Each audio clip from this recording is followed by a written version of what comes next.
Bien, muy buenas noches tengan todos ustedes. Vamos a dar inicio a nuestra clase del día de hoy, donde nos vamos a revisar o vamos a desglosar la tercera o la penúltima taxonomía que nos toca ver, ¿no? Ustedes, como habrán podido ver en el contenido de la materia o el documento del contenido de la materia, son 4 taxonomías y hoy nos toca ver la otra taxonomía, que es la taxonomía de Beer. ¿Ok? Entonces empecemos, y una vez terminando esto bueno, vamos a explicar qué vamos a hacer el día lunes, y el día lunes vamos a avanzar la cuarta y última taxonomía y posteriormente vamos a fijar nuestra fecha de examen. Pero eso les digo el día, bueno, al finalizar la clase del día de hoy, ¿ok? Bien, entonces nos toca ver la taxonomía de vía. ¿Qué nos dice o qué nos ayuda y nos guía esta taxonomía? Esta taxonomía es, como les había comentado al principio de todas estas 4 taxonomías, la que más se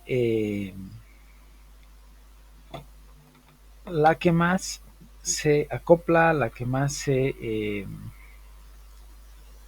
podría decirles? La que casi en un 100% se va hacia nuestra área. ¿Qué significa?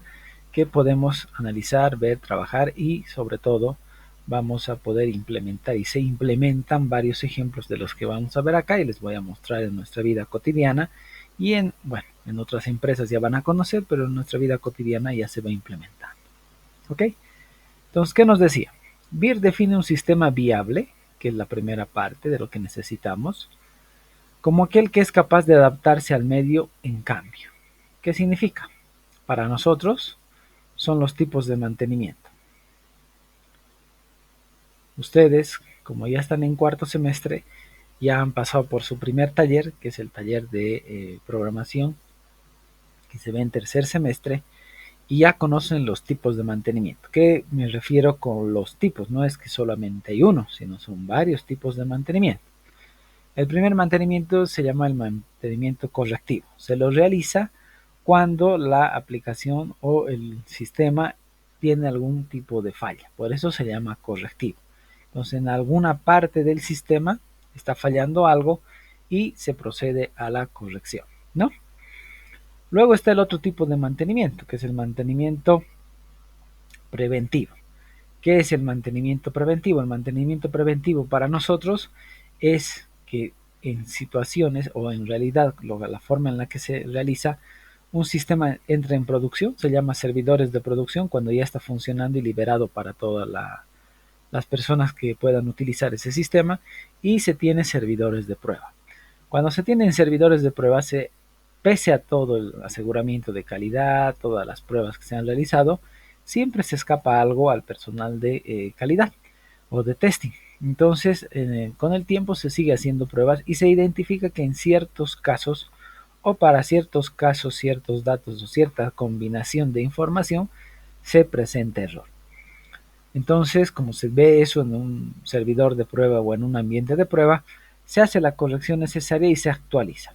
Ese tipo de mantenimiento se llama mantenimiento preventivo. Y por último está el mantenimiento perfectivo. ¿Qué es el mantenimiento perfectivo? Es el mantenimiento que se realiza cuando la aplicación o el sistema está funcionando en condiciones óptimas, no tiene ningún tipo de problemas, es un sistema maduro que está trabajando de manera óptima. Pero empiezan a surgir nuevas necesidades o nuevos requerimientos, como el WebSys que les había estado explicando. Entonces se llama mantenimiento perfectivo porque a lo que ya teníamos se implementan nuevas funcionalidades o nuevos módulos o algún tipo de requerimiento adicional. Ese término perfectivo es un poco amplio, que nos permite a nosotros hacer varias acciones como las que les acabo de decir, ¿no? Entonces, esas son las características que tienen que tener un sistema para adecuarse a lo que nos dice bien. Y nos dice que para esto puede ocurrir y debe poseer 3 características básicas del sistema. Primero, ser capaz de autoorganizarse. Autoorganizarse. ¿Qué significa autoorganizarnos? El prefijo auto es uno mismo, ¿no? O sea, mantener una estructura constante, modificarla de acuerdo a las exigencias, o sea, estar en un equilibrio o tener un proyecto o un producto maduro. Eso es lo que se quiere decir. La segunda característica es capaz de autocontrolarse. Si ustedes se están fijando, tenemos el prefijo auto, que nos dice mantener sus principales variables dentro de los ciertos límites que forman parte o forman lo que se llama área de normalidad. ¿Qué es un área de normalidad? Estamos hablando del área de normalidad cuando está funcionando en condiciones estables. Por ejemplo, lo nuestro. No quiero adelantarme con otros ejemplos porque los vamos a ver en las siguientes diapositivas para las diferentes variedades que tiene esta taxonomía. Y el tercero y último se llama autonomía. Nuevamente el prefijo auto. ¿Qué significa autonomía? Que pueda ser autosuficiente, poseer un suficiente nivel de libertad determinando por sus recursos para mantener esas variables dentro de su área de normalidad. Si se han fijado, mucho habla de área de normalidad. Es que cuando está trabajando en funciones óptimas no necesita ser tocado y el mantenimiento que se le está realizando prácticamente es el mantenimiento perfectivo. ¿Qué significa?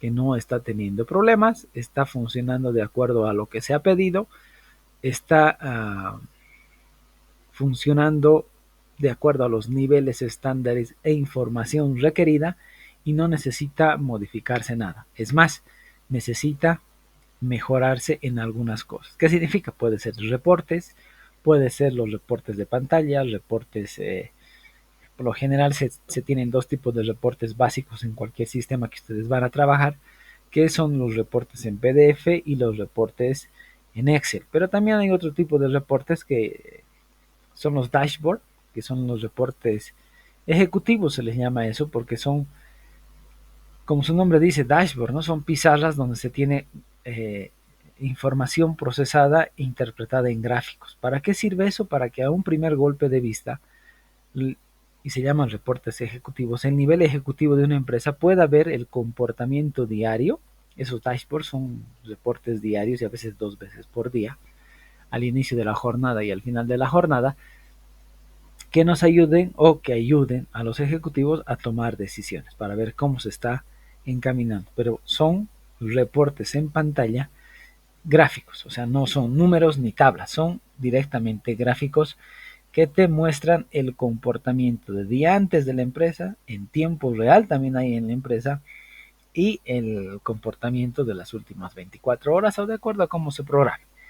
Ahora, un tipo de reporte que muy pocas personas lo van a ver porque es el corazón del sistema eléctrico de Bolivia, del SIN, del Sistema Interconectado Nacional, que he tenido el privilegio, placer de ingresar a ese ambiente y trabajar también ahí. Es el sistema SCADA que maneja la Empresa Nacional de Electricidad. Es un sistema en tiempo real de administración, de reportes, de balanceo de carga, de todo el sistema eléctrico en Bolivia. ¿Qué significa? Que las empresas que generan electricidad empiezan a distribuir a través de las líneas de alta tensión y llegan a las distribuidoras, como en este caso es Elfec para nosotros. Aquí en Cochabamba es Elfec. Entonces se va a saber quién ha generado, con qué tipo de tecnología, porque hay generación hidroeléctrica, hay termoeléctrica, hay generación eólica, o sea, hay un montón de tipos de generación que se tiene en Bolivia y cada una de esas difieren de empresas, ¿no? Todo lo que es hidráulico es Corani y Valle Hermoso, lo que es termoeléctrico hay dos empresas, que es Guaracachi y Endendina, o sea, hay diferentes, ¿no? Todo lo que es solar es el feo de Oruro, entonces, bueno, entonces eso se va controlando en tiempo real. Entonces, eso es lo que se llama autonomía. Y hay un momento en el cual entra en equilibrio. Cuando se empieza a dejar de tener autonomía y se necesita una administración manual en este sistema es en invierno. Y ustedes se van a fijar, hasta en las noticias sale que se necesita mayor cantidad de energía eléctrica en invierno. ¿Por qué? Porque nuestro invierno todavía no es tan crudo como los que hay en los países de más al sur y en los que son del más al norte, que necesitan calefacción todo el día, ¿no? Nosotros, muy pocas personas tienen aires acondicionados en todos sus ambientes, estufas, entonces es por eso que existe mayor consumo en invierno y en verano, ¿no? Para enfriar y para calentar ambientes. Bueno, pero este comentario les vengo a decir para la parte de autonomía. O sea que va a seguir teniendo, por eso dice cierto grado de autonomía. Entonces el cierto grado puede ser también temporal. Lo que les había dicho, hay momentos en los cuales, por ejemplo, el WebSys Otro ejemplo que les doy es el WebSys. Todo el WebSys funciona casi en piloto automático de acuerdo al trabajo, análisis que ya se ha hecho por varios años y el desarrollo de las aplicaciones, de los módulos y todo, casi en piloto automático hasta que llegan las inscripciones. Entonces todas las facultades con sus respectivas carreras envían a la UPSI, que es la Unidad de Provisión de Servicios Informáticos de la universidad, envían sus cronogramas de inscripción para hacer balanceos. ¿Qué significa? Que no se hace o se trata de evitar que la mayor cantidad o las facultades más grandes se inscriban el mismo día. ¿Cuáles son las facultades más grandes que hay en la universidad? La primera es tecnología, la segunda es economía. Entonces nunca van a ver o se van a dar cuenta que las facultades se inscriban en las mismas fechas. Luego está medicina, el área de salud, bueno, el área de salud, luego está derecho, humanidades. Entonces se hace ese balanceo. ¿Por qué? Porque al momento de realizar ciertas acciones como es el proceso de inscripción y el comportamiento que se tiene, que es automático y se funciona de esa manera, difiere un poco en las inscripciones porque si nosotros, a ver, si fuéramos un poco osados y quisiéramos inscribir tecnología, economía y el área de salud, el mismo día estaríamos, como yo digo, haciéndonos un harakiri. ¿Por qué? Porque estaríamos simulando un ataque de denegación de servicio porque habría alrededor de casi 45.000 a 50.000 estudiantes tratando de ingresar en el mismo momento al mismo servidor, solicitando ingresar al mismo módulo que es el módulo de inscripción. Entonces, esa parte de autonomía también es temporal. Por eso dice cierto grado de autonomía, que va casado un poco con el tiempo también, ¿no? Entonces, eso es lo que les quería explicar un poquito.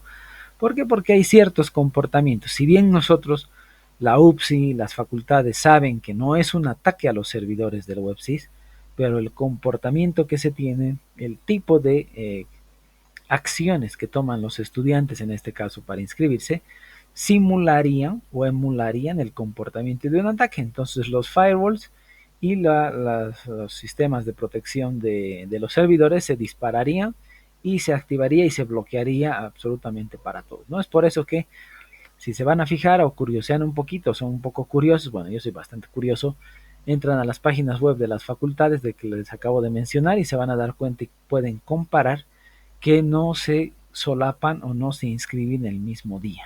Es solamente por eso, ¿no? Bien, continuemos. Entonces, BIR nos va a señalar que en el caso de los sistemas viables, ¿qué es un sistema viable? Un sistema que se puede realizar, un sistema que se va a implementar de acuerdo a los requerimientos explícitos de todos los tipos de usuarios que quieren realizar. ¿Ok? O sea, viable es eso, que es como un proyecto de factibilidad. Se han hecho el análisis, se ha hecho el diseño y se ve que se puede realizar, ¿no? No, tampoco estamos pensando hacer el sistema de propulsión para los cohetes de la NASA. O sea, sí, está bien, como idea está espectacular, como recursos, como capacitación y como cuando digo recursos no solamente es dinero, ¿no? Recursos, recurso humano capacitado para poder hacer eso no contamos en Bolivia, entonces no sería un sistema viable, ¿no? Entonces cuando se dice viable es que tenemos las condiciones necesarias dentro de las posibilidades de la institución, de empresa donde ustedes vayan a trabajar y se pueda implementar. Eso es un sistema viable, ¿ok? Nos dice también que estos están contenidos en super sistemas viables. Nuestro mejor caso, nuestros WebSys.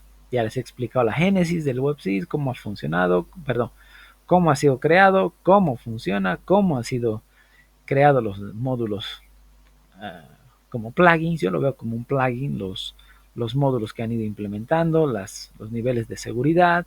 O sea, hay un montón de cosas que han ido trabajando y se ha vuelto un super sistema donde para lo que había nacido, que era inscripción y manejo de Cardex, se ha vuelto única y exclusivamente un pequeño modulito, ¿no? Entonces, en otras palabras, estamos hablando de la viabilidad, que es un criterio para determinar si una parte es o no un subsistema, o entendemos por viabilidad la capacidad de sobrevivencia y adaptación. Entonces, es lo que he querido un poquito recalcar. Esto nos dice que un sistema viable se tiene las características de adaptación y sobrevivencia, y un subsistema debe cumplir las características del sistema. ¿Cómo cuáles? Y aquí están las características que les quiero decir. De aquí en adelante van a ver que estas características que Beer plantea en su taxonomía, que nos dice la taxonomía de Beer se asemeja y se acerca mucho a un sistema cibernético. La cibernética es el padre o la madre, si quieren, del área de ciencias de la computación, ¿no? Entonces, si no fuera la cibernética, no existiría esta nuestra área. Entonces empieza a partir de lo siguiente. Para medir y manipular la complejidad a través de las matemáticas. Algo que se han debido dar cuenta, y si los que no se han dado cuenta, tienen que ir pensando, todo es matemáticas, absolutamente todo. Las telecomunicaciones que ustedes están trabajando, bueno, no trabajando, que están utilizando en este momento, porque todavía no han llegado a un nivel para poder manejar, administrar lo que son telecomunicaciones, son matemáticas. ¿Por qué? Porque si no saben, les aviso. Ustedes cuando han estudiado funciones o han graficado funciones en colegio, han visto el capítulo de funciones en cálculo 1, han visto el comportamiento de las funciones trigonométricas, todas las conexiones inalámbricas, ya sean Wi-Fi, WiMAX, radioenlaces, Bluetooth, infrarrojo, telefonía móvil, ya sea cualquiera desde CDMA, FDMA, TDMA, GSM, GPRS, Edge, 4G, LTE, absolutamente 5G, 6G que hay ahora con los satélites, comunicaciones satelitales a alta velocidad, Starlink. Bueno, todo eso, todo lo que es inalámbrico, se maneja y se interpreta con la función seno de X. Es más, los que tienen telefonía fija de Comteco igual trabaja la telefonía fija o telefonía por transmisión de encobre con la función seno de X, ¿no? Entonces el senozoide que ustedes conocen. Entonces, eso se llama complejidad. ¿Por qué? Porque están manejando la parte de las matemáticas, en el tema de las comunicaciones inalámbricas está el tema físico, el tema de las condiciones del medio ambiente, por eso se han debido dar cuenta que, bueno, si no han tenido experiencia, cuando se tiene comunicaciones satelitales con el Tupac, que yo he hecho comunicaciones BSAT, cuando se tiene cielo nublado y se tiene lluvia, granizo, nieve, se degrada de sobremanera la señal. ¿Por qué? Porque primero hay fenómenos naturales, nubosidad también afecta, no mucho, pero afecta. Entonces se tiene pérdida de paquetes, se empieza a frizar, a veces ustedes han debido ver también cuando ustedes se comunican por WhatsApp, por Meet, por ejemplo, en este caso, Meet no tanto porque es sumamente livianito, por Skype, que es el, no sé por qué no lo mejora Skype esa parte, siempre van a ver que se pixela la señal o se empieza a perder ciertos píxeles de la comunicación o se frisa la imagen, se queda paralizada y solamente hay audio. Eso pasa porque se han perdido paquetes y la comunicación que se realiza para audio, voz y video en telecomunicaciones generalmente se hace a través del protocolo UDP. ¿Por qué? Porque es no orientado a la conexión. Y si se pierde algunos paquetes, son esos píxeles que ustedes ven, pero significa que puede seguir la comunicación, se puede seguir viendo. Si se pierde, por ejemplo, este píxel de acá, que estoy pintando acá en la pantalla, yo puedo seguir dando clases. ¿Por qué? Porque no me afecta casi en absolutamente nada en lo que estoy tratando de hacer, ¿no? Entonces, esas cosas son las que ustedes tienen que ir viendo y lo que se va analizando. Luego nos dice que es para diseñar sistemas complejos a través de la teoría general de sistemas. Entonces, BIR también se apoya en lo que habíamos visto desde la primera clase, la teoría general del sistema. ¿De qué? De sus características. No significa que sea todo, pero se apoya en la base o en la propuesta de Bertalanffy de lo que es la teoría general de sistemas. Luego también nos dice que esta taxonomía nos ayuda a estudiar organizaciones viables a través de la cibernética, lo que hacemos. En lo personal, bueno, ustedes están en cuarto semestre. Cuando lleguen a noveno semestre, hay una materia que se llama metodología y planificación de proyectos de grado. La doy yo también. Hay unas herramientitas metodológicas que nos ayudan a analizar sus proyectos de grado para hacer sus perfiles y posteriormente sus proyectos de grado. Y una de ellas, bueno, casi la última de las que se ve es cómo hacer una planificación, un cronograma a través de cartas Gantt o diagramas de Gantt, ¿no? Entonces, con eso logramos organizar su perfil y su futuro proyecto de grado. ¿Qué significa? Que vamos a identificar actividades, vamos a identificar medios, vamos a identificar hitos que ustedes tienen que ir cumpliendo, y se llama planificar porque se hace una planificación de acuerdo a líneas de código. Eso ya van a ver ustedes en ingeniería de software, hay mucha información que tienen que aprender para que ustedes puedan ver, analizar y calcular. Y bueno, en realidad se llama estimar, hacer una estimación de qué tiempo les puede llevar a hacer sus actividades para poder plasmar en un perfil de proyecto de grado. Entonces no se preocupen, esto también se ve más adelante, ¿no? Luego tenemos para trabajar eficazmente con personas a través de las ciencias del comportamiento, que viene, ¿dónde está todo esto? Viene casado con esto, ¿no? Porque la teoría general de sistemas también nos dice y nos indica y nos ayuda a que podamos entendernos entre profesionales de diferentes áreas. Como les había dicho, un sistema contable, para desarrollar un sistema contable no es necesario que nosotros estudiemos contabilidad, ¿no es verdad? Para desarrollar un sistema, perdón, para desarrollar un sistema para el área de derecho, tampoco necesitamos que nosotros seamos abogados, perdón, o estudiamos para ser abogados. Podemos empezar a complementarnos, entendernos y comunicarnos entre profesionales de diferentes áreas, ¿no? Entonces eso lo ve a través de ciencias del comportamiento. O sea, ¿por qué? Porque cada persona, y ustedes se van a dar cuenta, o ya se deben estar dando cuenta, en su círculo social, que sus amigos de colegio, amigos de la vida, estudian o son profesionales de otras áreas. Entonces ustedes se van a dar cuenta que hay una jerga profesional, se llama jerga o dialecto o modo de comunicación de, el, de, el, de los profesionales, que difiere de un área a otra. Ay, perdón, voy a borrar esto. Luego nos dice que para aplicar todo lo anterior, o sea, estos 4 anteriores, a asuntos prácticos a través de la investigación de operaciones, ustedes tienen 2 materias. Y bueno, con la transformación curricular no sé si seguirán las 2 materias, pero había 2 materias que se llamaban investigación de operaciones 1 e investigación de operaciones 2, que nos ayudaban a ver, a analizar estas materias, nos ayudaban a ver cómo se puede organizar los flujos de trabajo, analizar los cuellos de botella, qué se puede hacer para solucionar, ver los tipos de atención. Han debido escuchar que hay atenciones LIFO y FIFO. Las FIFO son las First In, First Out. Una FIFO es en realidad una cola, que están una cola de un banco, una cola de cualquier tipo, que se emula el tipo de solicitudes que se pueden administrar y tratar en un servidor, por ejemplo. Luego están las LIFO, que es Last In, First Out. El último en entrar es el primero en salir, que es una pila, que es como si ustedes tuvieran una caja y todo lo primero que ingrese es lo último en salir, ¿no? Y lo último en ponerse encima de la caja es lo primero en salir.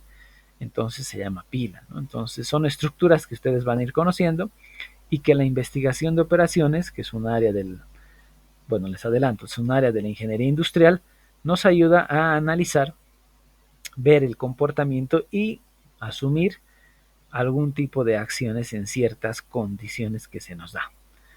Por ejemplo, en la etapa de inscripciones en el WebSys, ¿qué es lo que se hace? No se atiende a todos en uno. Imagínense atender a todos en uno, es como si quisiéramos evacuar el estadio Félix Capriles en 5 segundos. ¿Qué va a pasar? Va a haber avalanchas, se van a pisar la gente, va a haber muertos, las puertas no abastecen, todos van a querer salir a la rápida. Entonces no. ¿Qué es lo que hacen los servidores? Atienden por ráfagas de solicitud, se llama eso. ¿Qué significa? Que atiende de 20 en 20, depende cómo se configure el servidor.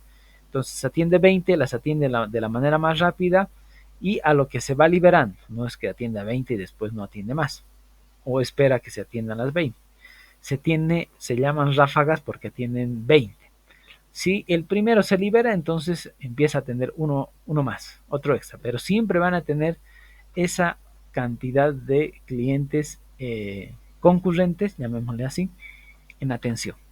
No, o sea, de 20 en 20, siempre va a tener 20, 20. Bueno, 20 es un ejemplo, no es que todos están configurados de esa manera, ¿no? O sea, eh, bueno, eso es lo que les puedo decir para cómo es que se configura. Cuando ustedes ya vayan más arriba, No se ve mucho de servidores, pero cuando vean servidores y analicen, se trabaja de esa manera, ¿no? Se tiene que tener cupos de atenciones, de solicitudes, porque si no, si se trata de atender a todos en uno, es como una estampida. Luego viene la clasificación de los sistemas de acuerdo a los criterios que acabamos de ver. Y aquí es una permutación bastante grande de la clasificación que se tiene. Su complejidad.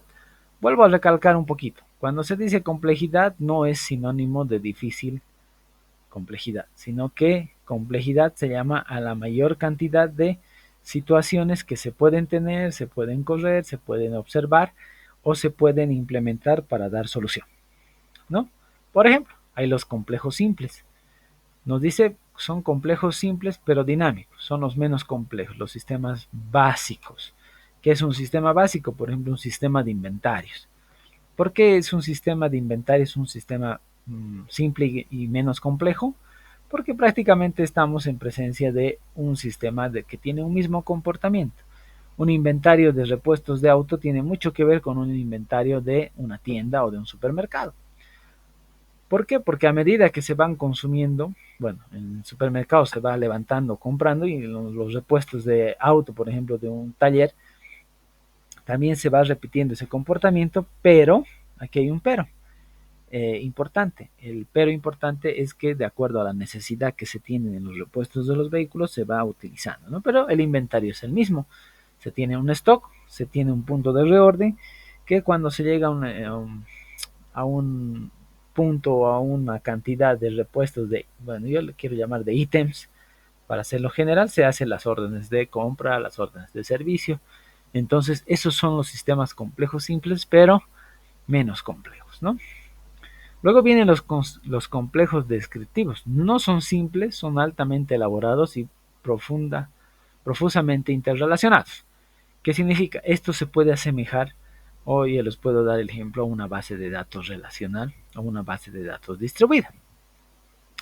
¿Qué significa? Tenemos muchos ítems, en este caso en una base de datos tenemos muchas tablas, donde están relacionadas de acuerdo a nuestra necesidad y de acuerdo al contexto o al área de nuestro sistema que vayamos a desarrollar. Entonces, por eso se dice, son altamente elaborados y profusamente interrelacionados, porque sabemos que hay relaciones uno a uno, relaciones uno a muchos y relaciones de muchos a muchos. Entonces, eso, bueno, no sé si han visto base de datos, pero esos son los tipos de relaciones que se van a tener o que van a tener ustedes en las tablas de las bases de datos cuando ustedes vayan a diseñar una base de datos, que bueno, no se preocupen, tienen 3 materias, que es base de datos 1, base de datos 2 y taller de base de datos, que es la parte práctica y que van a implementar estas cosas. Luego vienen los excesivamente complejos. Son extremadamente complicados y que no pueden ser descritos de forma precisa y detallada. Aquí les quiero hacer mención, podría ser a una parte o a un módulo de nuestro WebSys. ¿Qué significa?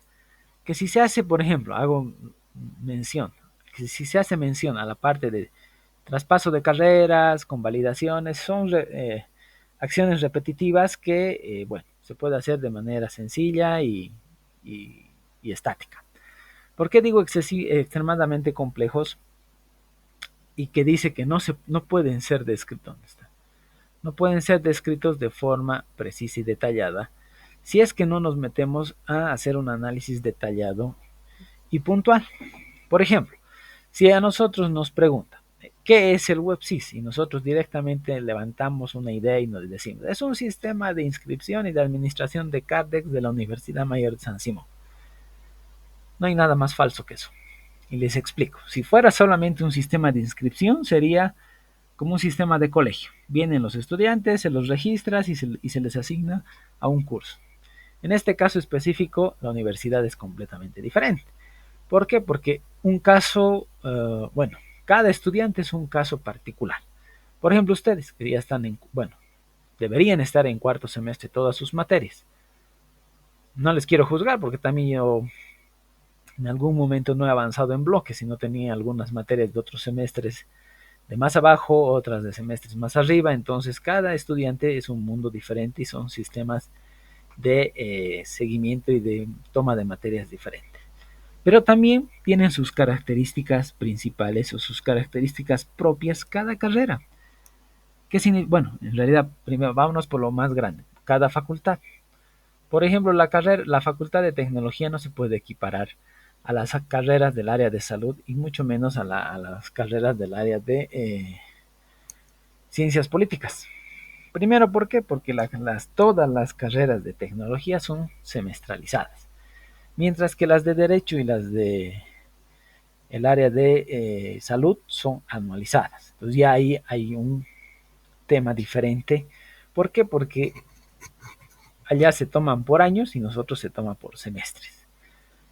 La cantidad de materias que se llevan en un año son creo 8 de las anualizadas y nosotros podemos llegar a tomar 12 o tal vez 13 materias durante un año, separadas en semestres. Esa es otra diferencia. Otra particularidad completamente diferente que se puede tener dentro de la misma facultad de tecnología, si ustedes investigan un poquito, y por eso viene el ejemplo de excesivamente complejo, son las carreras de licenciatura en física y licenciatura en matemáticas. Esas carreras tienen casi 25, 30 alumnos, creo, en toda su carrera, son muy pocos. Ellos tienen la modalidad de semestres pares e impares. ¿Qué significa un semestre par y uno impar? Los semestres pares se llaman que son los segundos semestres del año y los impares son los primeros. Entonces su malla curricular está diseñada para que ciertas materias, no se abren todas, se abren en sistemas pares e impares. O sea, ¿qué significa? Que si tú te aplazas, me estoy inventando, cálculo 1, en el semestre 1 2022, para el semestre 2 2022 se cierra la materia de cálculo 1 y se abre el cálculo 2. Entonces los que han aprobado cálculo 1 pueden tomar cálculo 2 y los que no han aprobado cálculo 1 tienen que tomar otra materia de su malla curricular y estar pendientes o latentes en cálculo 1 hasta que se abra el siguiente semestre, que es el 1 2023. Entonces, y así, todas las carreras de todas las facultades son completamente diferentes. Entonces, por eso, si ustedes quieren resumir que el módulo de inscripciones del WebSys es sencillo, no. Y les he dado el ejemplo. No sé si ustedes conocían la hermenéutica de pares e impares. Otra descripción que tal vez no sé si conocen o desconocen, la mayor parte puede ser que desconozcan porque son de otras carreras, es la carrera de química. En la carrera de química tienen muchas materias que son híbridas, tienen su parte de laboratorio y su parte teórica de la misma materia. Si aprueban la parte teórica y reprueban la parte de laboratorio, pierden la materia. Pero si ustedes aprueban bueno, no ustedes, los estudiantes aprueban la parte del laboratorio y reprueban la parte de teoría, tienen un semestre para repetir solamente la parte teórica y si aprueban en ese semestre, aprueban la materia en sí y se abre otra materia. ¿No? Entonces, fíjense, es otra característica de si bien es una carrera semestralizada, que tiene otro comportamiento. Pero si no vamos a ser precisos, puntuales y vamos a identificar cada una de ellas, qué es lo que se ha hecho en el WebSys. Se ha reunido la licenciatura en química, ¿cómo es su hermenéutica? Ok. Física, ¿cómo es? Química, informática, ¿cómo es? Sistema. Por ejemplo, civil tiene menciones. Puede salir con alguna mención, que sea el área de hidráulica, de caminos, carreteras, aeropuertos, algo así. Son varias. Hidráulica, hay diferentes menciones, que es la única carrera de la facultad que tiene ese tipo de mención. Entonces se tienen que ir detallando o hacer una descripción detallada si queremos saber. Por eso es que se llama excesivamente complejo. ¿Ok? Luego tienen por su previsión, o sea, estamos viendo por esto, ¿no? En este caso, primero es por su complejidad. Ahora veamos por su previsión, que es la segunda característica. Se va a llamar sistema determinístico porque es aquel en el cual las partes van a interactuar de una forma perfectamente previsible, o sea, sabemos. Aquí un ejemplo les puedo decir que es la máquina de coser, que se puede prever el comportamiento. Sabemos que ir de arriba abajo para hacer la costura, ¿no? Entonces puede ser eso. Vamos a ver otros ejemplitos también más adelante de ese estilo. Un sistema probabilístico. ¿Por qué se llama? ¿Dónde está? Determinístico, porque tiene un mismo comportamiento en todo su ciclo de vida. desde que inicia sus operaciones o sus funciones hasta que acaba, tiene exactamente el mismo comportamiento. Luego viene el sistema probabilístico, que nos dice que es aquel para el cual se puede suministrar, o sea, nosotros podemos introducir datos, información, una previsión detallada. No es predeterminado, por ejemplo, el comportamiento de un perro cuando se le ofrece un hueso. Puede acercarse, puede irse, puede morderte, puede retirarse, puede comer el hueso, puede no comerle el hueso, o sea, es algo que podemos ver de esa manera, o sea, no sabemos cómo va a reaccionar, ¿no es verdad? Entonces tenemos que tener un poquito de cuidado. Entonces de ahí su clasificación en las 5 categorías siguientes. Primera, un sistema determinístico simple. Lo que habíamos visto hasta hace un momento, habíamos visto determinístico. Pero empezamos con la primera categoría, simple. Es aquel que posee pocos componentes e interrelaciones que revelan un comportamiento dinámico completamente previsible. Ejemplo, un juego de billar es un sistema de geometría muy simple. Si ustedes juegan billar, es solamente jugar, bueno, diamantes geométricos se llama. Si ustedes buscan en un libro o los libros de pool o de billar que se llama, todo se basa en diamantes. Triángulos, diamantes, todo es geometría. Si leen ese libro, bueno, hay varios libros de billar, ustedes pueden leer y se van a dar cuenta que podrían llegar a dominar, sin ser muy expertos jugadores, el arte del billar. ¿Por qué? Porque se va a comportar de la misma manera, ¿no? Si ustedes hacen taquean de alguna manera el, el taco con las billas y las bolas, van a saber y saben que se van a comportar de esa misma manera siempre. Es por eso que los jugadores de billar trabajan de esa, bueno, no trabajan, juegan de esa manera y pueden dominar, ¿no? el juego. Luego viene el sistema determinístico complejo. ¿Qué nos dice? Es el caso de un computador electrónico. Nuestras computadoras, nuestros celulares, nuestras tabletas o todo lo electrónico. ¿Qué dice? Que si su comportamiento no fuera totalmente previsible, funcionaría mal. ¿Qué significa? Que necesitamos una toma bueno, no es que necesitamos 220, en Bolivia tenemos tomas 220, pero nuestra fuente de poder, nuestro transformador, nuestros cargadores, transforma, bueno, en los celulares creo que es de 5 a 6 voltios, las computadoras 12 voltios, entonces funcionan con ese tipo de energía. Las tarjetas madre sabemos para qué sirven, las tarjetas de video, las pastillas del RAM, o sea, el lector de CD, los puertos USB, dependiendo de los tipos de puerto USB para que nos muestren la velocidad y todo lo demás. Entonces es previsible. Si no supiéramos eso, es lo que dice, funcionaría mal.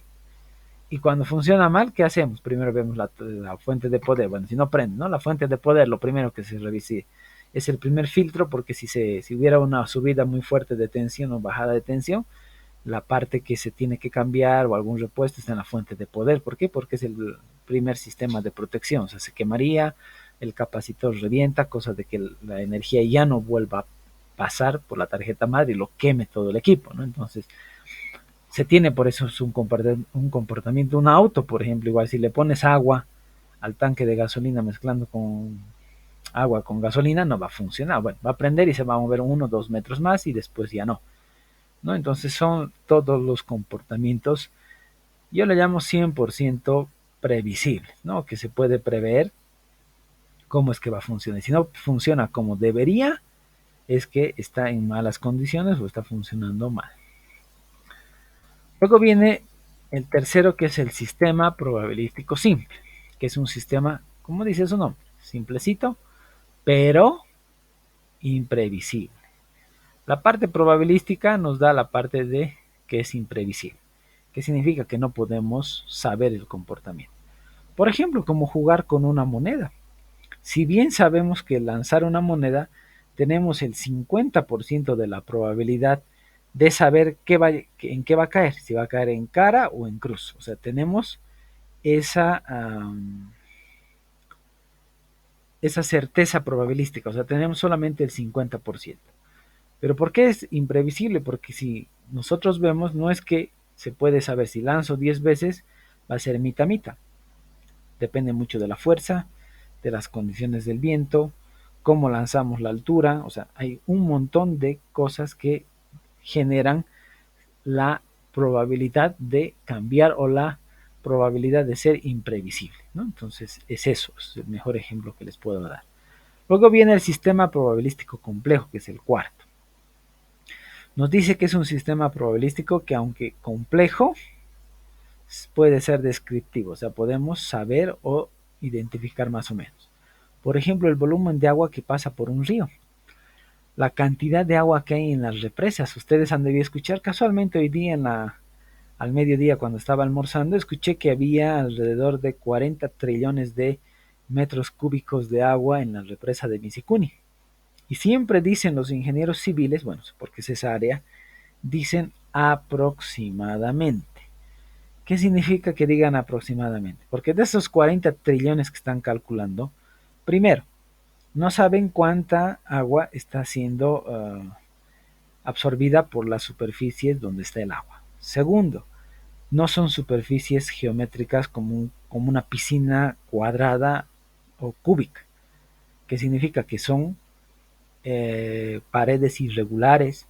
Si ustedes se han fijado, las represas, los muros son en diagonal, o sea, debido al material que se utiliza, o sea, debido a la evaporación que se tiene, o sea, hay varios aspectos, por eso siempre dicen que aproximadamente hay eso en las represas de la Angostura igual, por eso en los ríos también, por ejemplo el Silala, ahora que está en boga el famoso juicio del Silala, dicen que aproximadamente entra de la vertiente del agua del Silala a Chile 200 litros de agua por segundo. Dicen aproximadamente porque es un cálculo que han hecho con la velocidad del agua, la profundidad que tiene, el caudal, la altura.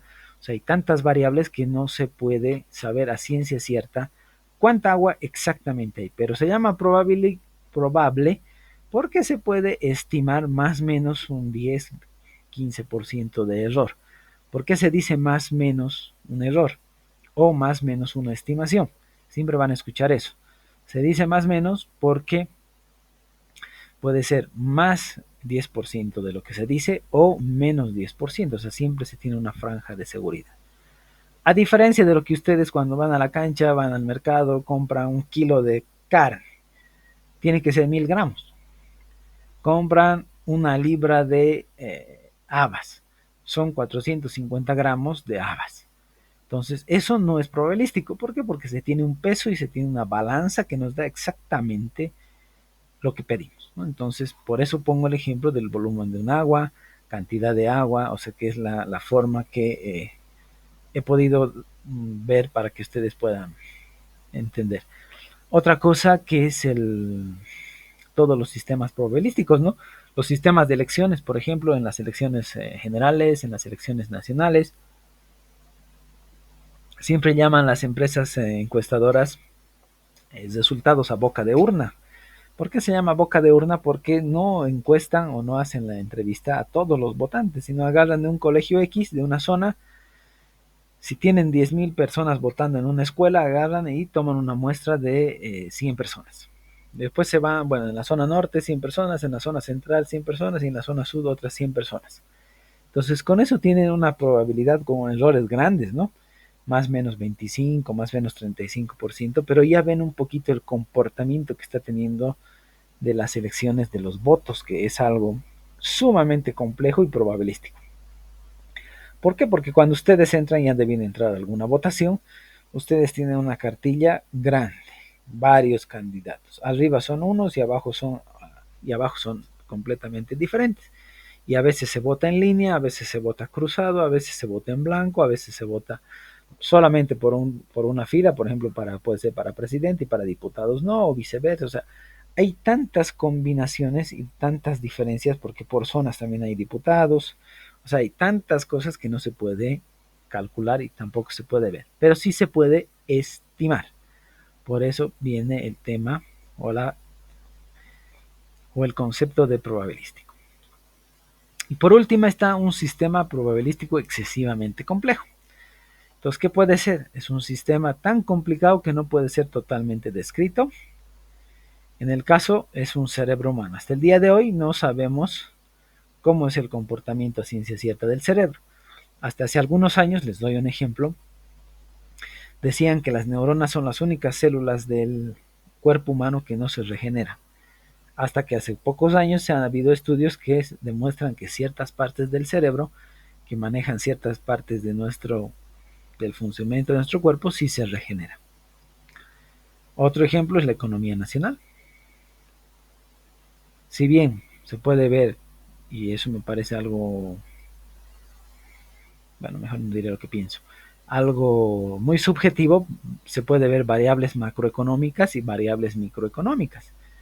Desde mi punto de vista se debería ver lo parte microeconómica, cómo es que llega cómo es la economía de las personas y no de la economía de los capitales de inversión, porque hay capitales que se pueden invertir, pero no llega a la sociedad, ¿no? Pero bueno, eso es otro ejemplo. Otro ejemplo también sería un sistema industrial, que es la propia empresa. Aquí les puedo dar dos ejemplos que conozco bien. Todo el sistema eléctrico y todas las refinerías de Bolivia. Estamos viendo los dos sectores más grandes que hay en Bolivia. El sistema eléctrico, que hay una cadena productiva desde la generación hasta que llega al foco de tu casa, que es toda una ciencia desde la generación, transmisión y distribución. Y también en los hidrocarburos, desde el petróleo que sacamos, el gas, por ejemplo, el gas boliviano es sumamente rico, por eso es que todos quieren nuestro gas, no es un gas seco, es un gas húmedo. Y del gas húmedo pueden sacar un montón de cosas, de ahí sale la urea y otras cosas más, el amoníaco, o sea, se puede hacer empresa de plastoformos, de plásticos, porque nuestro gas es rico. Entonces, hacer esas refinerías son otra ciencia completamente gigante, ¿no? Entonces, y eso es sumamente complejo y por eso se llama probabilístico excesivamente complejo. Otro ejemplo que les puedo dar es también la exploración de pozos petroleros. Pueden ver ustedes en noticias que hay algunos que se llama algunos intentos de exploración en ciertos lugares que a priori tienen muy buenos resultados a futuro, pero resulta que son campos secos, que no había solo bolsones de gas, de petróleo pequeñitos, que no sirven para ser explotados, ¿no? Pero hay otras condiciones que sí se pueden dar o que no se pensaba y se puede dar, ¿no? Entonces hay variables tan pero tan grandes que desde el clima afectan el funcionamiento. O sea, hay tantas cosas que por eso es sumamente complejo. ¿Ok? Bien, y eso es lo que plantea, lo que elabora y lo que propone BIR. ¿Ok? No sé si tienen alguna pregunta, duda o consulta antes de la segunda parte.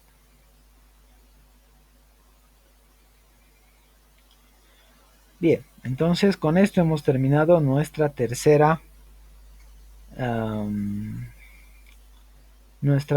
taxonomía. El día lunes vamos a ver la última taxonomía que nos toca ver, que creo que es Checkland. Vamos a terminar y al final de la clase del día lunes vamos a fijar nuestra fecha de examen. Voy a consultar a la facultad qué días pueden estar abiertos y habilitados la facultad, porque me tienen que asignar por la cantidad de estudiantes que tengo, creo que me van a asignar el auditorio de la facultad y lastimosamente, digo lastimosamente, vamos a tener que dar en un día y un horario completamente diferente al nuestro. Y les explico por qué. Porque terminado los 2 días mi materia de sistemas 1, los días lunes a las 8:15 yo ya tengo perfil con sus compañeros de noveno semestre. Y los días viernes a las 8:15 o 20:15 tengo clases con sus compañeros de servicios telemáticos, que son de décimo semestre. Entonces, si yo tomara el examen físico en la universidad, en el horario que tengo, tendría que suspender mis clases de lunes y viernes, y no lo voy a hacer. ¿Ok? Entonces, vamos a quedar un día o unos 2 días para poder dar, donde todos puedan dar el examen y bueno, después les aviso el ambiente porque no depende de mí, se hace una solicitud y la facultad, de acuerdo a la disponibilidad de ambientes, nos asignan el correspondiente ambiente para que podamos o para que puedan rendir su examen. ¿Ok? Bien muchachos, entonces nos vemos hasta el día lunes. El día lunes terminamos nuestro material de primer parcial y decidimos la fecha de nuestro examen. Hasta el día lunes. Cuídense por favor. Hasta mañana, Ángel. Hasta el lunes muchachos. Chao, chao.